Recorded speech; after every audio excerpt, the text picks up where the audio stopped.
Hey, Melissa Wick here. Today we're going to talk about what happens if you get sued and you're an LLC and they add you personally to the lawsuit anyway.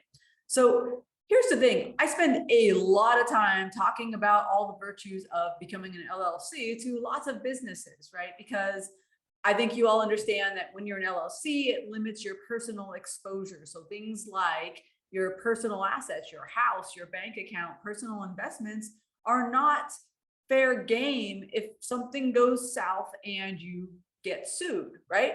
So I encourage a lot of businesses, not all of them, but a lot of them to become an LLC when I think that their exposure is great enough to warrant the cost of becoming an LLC. So here's the thing though, I'm going to tell you something that will probably shock you.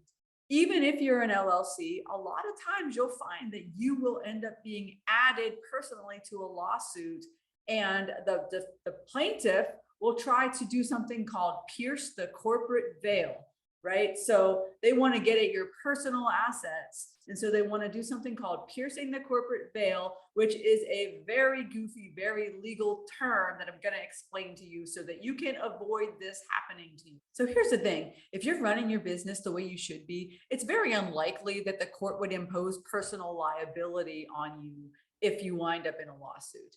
That said, oftentimes business owners sign up for personal liability by doing things like signing a personal guarantee. So we're not talking about that today. We're talking about situations when maybe an unhappy client sues you and they try to come after your personal assets. So generally speaking, the Ohio Supreme Court will find and will impose personal liability on a business owner if they're running their business like a circus, right?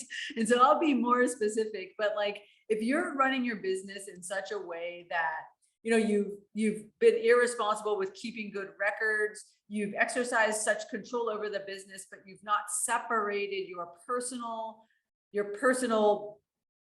checking account or savings account from your business, and so that there really is no separate entity. If they can't draw that like there's a business that exists separate from your personal self, that becomes a problem. So when I say to you, you should keep minutes and you should have a business bank account and you should have a business savings account and you should use a business credit card, I'm saying that for a reason, not because I love banking. It's because like the truth is that like if you're operating your business out of your personal account, that is something that the courts look at to sort of think about imposing personal liability on you. The second big thing that the courts look at is fraud, right? And I know that none of my listeners are participating in fraudulent behavior, but I will say even fraud can sometimes be murky. So if the court finds that you were fraudulent in any way, that is generally like your personal assets then become fair game, because if you've been fraudulent, they're not really that concerned with like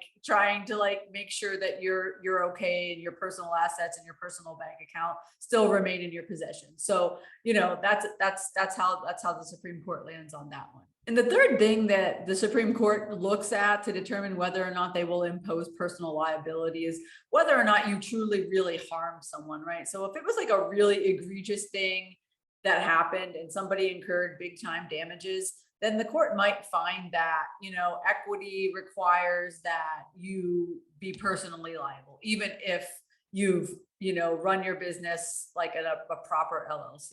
Rest assured, personal liability is very, very, very rare. So it's not something I want you to super worry about, but I'm putting this post out there so that people really can understand that, listen, if you don't have a business bank account, it's time to get one.